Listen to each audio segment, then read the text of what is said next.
bahagia bertemu dengan saya lagi. Semoga sahabat bahagia yang melihat video ini selalu diberikan kesehatan oleh Allah, diberikan kebahagiaan dan kesuksesan oleh Allah Subhanahu wa taala. Sahabat bahagia, pada saat ini saya berkehendak untuk sharing ilmu agar saya pribadi bisa termotivasi dan juga untuk sahabat bahagia yang lagi nonton video ini. Kenapa saya mau sharing? Yaitu sharingnya ini berjudul bersihkan pikiran dan hati menuju kebahagiaan. Nah, bersihkan pikiran dan hati menuju kebahagiaan. Ini sangat penting sekali sahabat bahagia. Kenapa saya membuat atau memilih topik ini? Karena dampak kalau pikiran dan hati kita tidak bersih, tidak jernih, maka kita akan susah untuk menciptakan kebahagiaan. Namun sebaliknya justru kita akan menciptakan masalah dan keburukan dalam hidup kita. Sahabat bahagia, banyak sekali kita lihat di lapangan dalam kehidupan ini, orang-orang sudah sukses, sudah mencapai titel 1, 2, 3 dan seterusnya, sudah bisa membeli rumah bagus, sudah bisa mempunyai mobil yang bagus, sudah mempunyai kedudukan yang bagus, tapi Masya Allah, beliau ini tidak mempunyai rezeki yang indah yang Allah berikan. Ingat, yang dinamakan rezeki bukan hanya harta dan benda saja, tapi rezeki yang diberikan oleh Allah itu adalah rezeki kenikmatan apa yang kita capai, rezeki kenikmatan apa yang kita punyai yang diberikan oleh Allah Subhanahu wa taala. Termasuk contoh kecilnya adalah kita bisa makan semua makanan yang Allah berikan pada kita. Tapi ada orang-orang tertentu yang sudah kaya raya, mempunyai jabatan, mempunyai kedudukan, mempunyai titel yang berderet-deret, untuk makan sesuatu agak susah. Kenapa? Takut sakit. Jadi makan makanan sesuatu itu takut justru memberikan rasa sakit pada tubuhnya, menyebabkan penyakit pada tubuhnya. Sahabat bahagia, banyak sekali di lapangan kalau pikiran kita, hati kita tidak bersih, itu akan muncul tindakan-tindakan yang kurang baik, baik di jalan, baik di tempat pekerjaan, ataupun di rumah. Apa itu kejadian-kejadian yang bisa kita timbulkan? Mungkin kalau kita mengendarai mobil di jalan, kadang kita itu ugal-ugalan, kita itu kepinginnya menang sendiri. Nah, ini gara-gara apa? Data-data negatif pikiran itu masih ada di pikiran kita dan ada di hati kita. Itu berupa apa? Banyak sekali.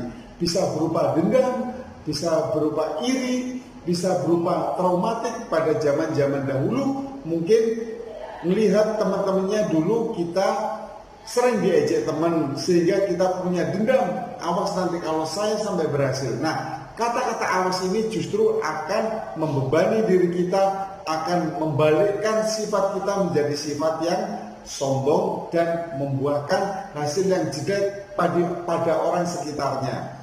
Sahabat bahagia, ingat, bukan hanya itu saja contoh-contoh di lapangan, tapi kadang-kadang kita dalam bermasyarakat itu masih canggung, masih belum berani untuk bermasyarakat. Kenapa? Kita menjaga diri, menjaga gengsi karena kedudukan kita, karena titel kita, karena gelar kita, karena kekayaan kita, karena mobil kita.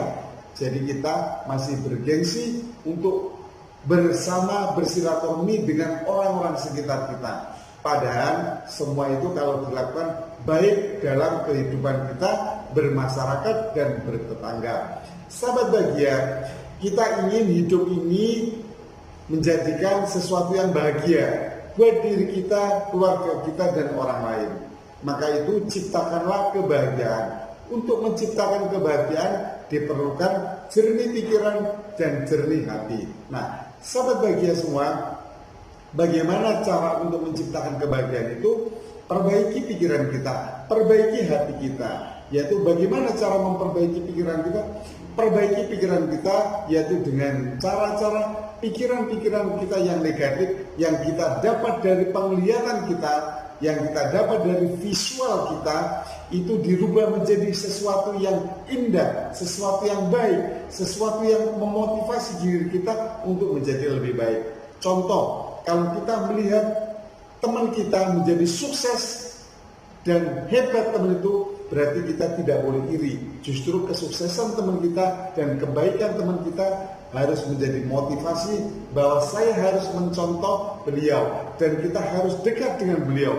Kita tanya rahasianya apa beliau sehingga menjadi sukses. Nah, ini cara berpikir positif. Bagaimana kalau untuk hati kita? Hati kita biasanya data-data di hati kita itu akibat pikiran kita negatif, sehingga lama-kelamaan yang ada di bawah sadar itu akan turun ke kolbu, akan turun ke hati kita, sehingga hati kita menjadi negatif juga, atau hati kita menjadi hati yang kotor, sehingga susah untuk menciptakan kebahagiaan. Bagaimana cara membersihkan hati? Satu, Anda banyak-banyak mengingat Allah. Sang pencipta kita harus banyak-banyak kita ingat, yaitu dengan cara apa? Banyak kita sering berzikir dalam setiap waktu kita dimanapun. Setiap waktu kita dimanapun, kapanpun kita berzikir karena kita mengingat Allah. Dengan mengingat Allah, maka hati kita akan menjadi lebih tentram. Yang kedua, bagaimana cara membersihkan hati? Contohnya, mungkin kita sering membaca Al-Quran agar hati kita lebih tenang, lebih nyaman, dan tidak gundah gulana. Sahabat bahagia, itu adalah contoh-contoh yang saya berikan bagaimana kita menciptakan kebahagiaan dengan cara satu, membersihkan pikiran kita menjadi positif. Yang kedua, membersihkan hati kita menjadi hati yang positif dan juga bersih. Sehingga kalau sudah kita capai pikiran dan hati yang positif, yang bersih, kita akan dimudahkan untuk mencapai kebahagiaan atau menciptakan kebahagiaan diri kita, keluarga kita, dan menciptakan kebahagiaan untuk orang lain. Hilangkan rasa dendam, hilangkan rasa sombong, hilangkan rasa iri dan dengki, hilangkan rasa gengsi karena kedudukan Anda sekarang. Banyak sekali di luar dengan kedudukan jabatan sehingga kita itu diperbudak oleh duniawi. Mulai sekarang tinggalkan dunia yang memperbudak kita. Justru kitalah yang harus memperbudak dunia untuk mendapatkan hasil yang lebih baik.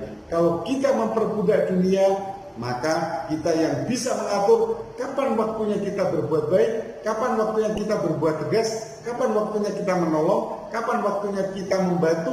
Nah, inilah dunia dan diri kita, agar kita menuju ke tujuan kita, yaitu bisa menciptakan kebahagiaan dalam hidup ini. Sahabat bahagia, ini adalah sekilas channel YouTube saya yang bisa memotivasi sahabat bahagia.